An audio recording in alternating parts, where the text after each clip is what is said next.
In the last 450 years, the Western medicine has been prevailing. What do they say? When you are sick, you have a germ, a virus, or a bacteria, which is the cause of your manifestation of disease. That's what they say. A germ, a virus, or a bacteria. Oh, yeah? Well, if you have identified the cause of disease, how come you're not curing anything? I said, no. It's mucus. There's only one disease, never two. And don't be afraid. I told that to the Supreme Court of New York when I was arrested in 1988. When everybody in Harlem, everybody in Brooklyn, brothers who's supposed to be so adept, so long, one brother told me he read 3,000 books. I said, well, why do you do all that for? Doesn't it help you? Your belly is still big and your eyes have glasses on it, but you read 3,000 books. I didn't read any. I read my mama. My mama is the only person I listen to. My mama is the only person that I allow to tell me something I would listen. Now remember, I'm the boy that didn't go to school. So what did I learn outside of school?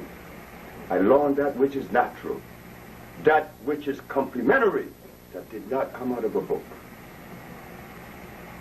So as I grew up with the freedom of a black man because my grandma was in the Marcus Garvey, what do you call it? The nursing brigade.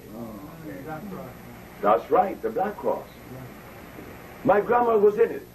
She told me something. You don't need nobody, and you don't need anything.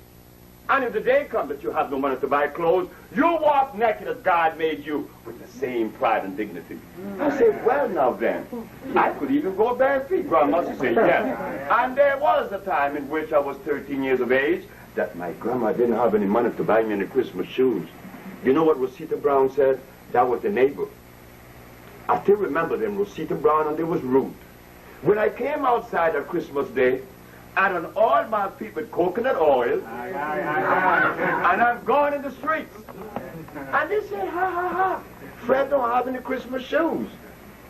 I said, ha, ha, ha, Fred don't need any Christmas shoes. And do you know that 40, 50 years later, I saw Rosita Brown on the village I built in Honduras. And it was mango season. I had my pants rolled up. You know how we do it in the West Indies, right? I had my pants rolled up. And I'm sitting under the mango tree. And here comes Rosita Brown. I didn't know her. With my brother, with another girl. My brother said, do you know this woman? No, this is Rosita Brown. I said, oh, I remember you now. You said, ha, ha, ha, Fred don't have any Christmas shoes. And now you came 50 years later and found me without any shoes on. What difference does it make? It's what you have in your brain. That is what counts.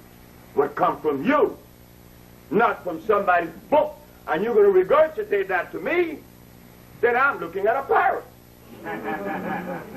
What comes from you is what works.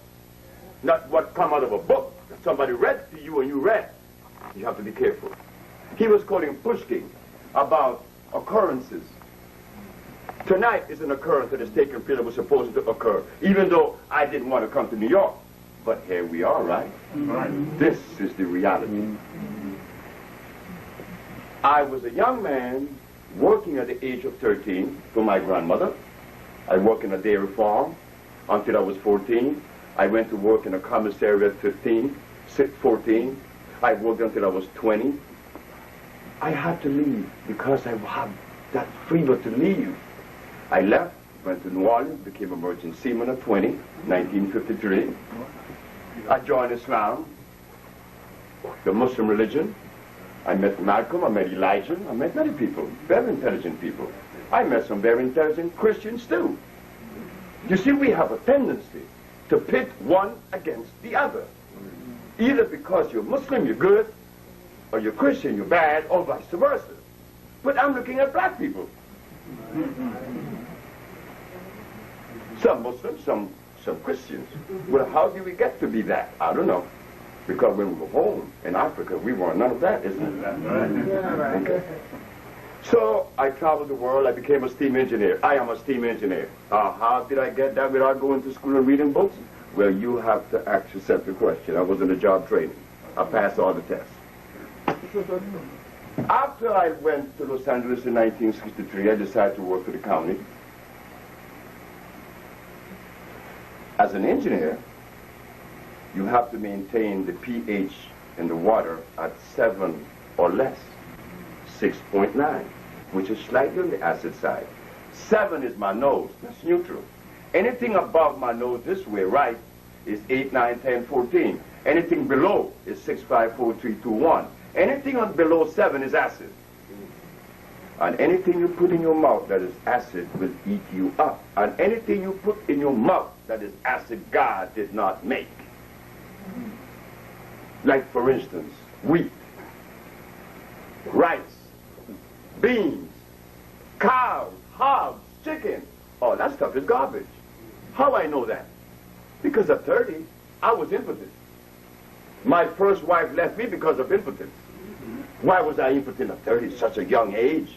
You would say, a young man, 30 years of age, impotent? Don't you be surprised. I just left Guinea. I saw men in Guinea, 19 years of age, impotent. But then when you look in his hand, he's eating cassava. How did an African happen to wind up with cassava in his mouth? I don't know. When cassava is not even African. Cassava is Portuguese.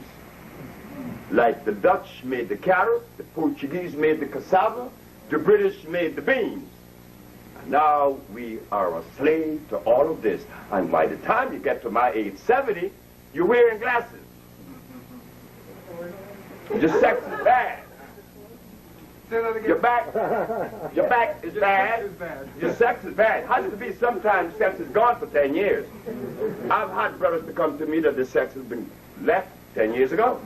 And I'm not saying that the brother is less than me, because I'm no more than you. I am you standing here. I'm your brother standing in front of you, telling you what came out of life, not what came out of Sebi. What came out of Sebi means absolutely nothing to you. It means to me. But what I bring to you is not what came out of Sebi. It's what came out of life itself. When God made things, or when creation came, you will never find a gorilla in Alaska, right? No. Nor coconuts in Canada. Why? Because it's a cosmic arrangement. This arrangement has been violated. You and I are victims. We've been eating the wrong food because we didn't know what to eat. I asked that to the Supreme Court of New York. I was arrested in New York. Why? Because the leaders of New York, every single last one, abandoned the perspective. How did they do that? Well, after I put my compounds together, I cured some people in LA, I quit my job. Everybody said I was a fool because quitting a job making over $2,500 a month would be in 1980. And I was a bachelor. They say, you're crazy. Why? You will go out to earth. I say, I'm going to cure every disease in the world. You ain't going to cure anything. Shut up.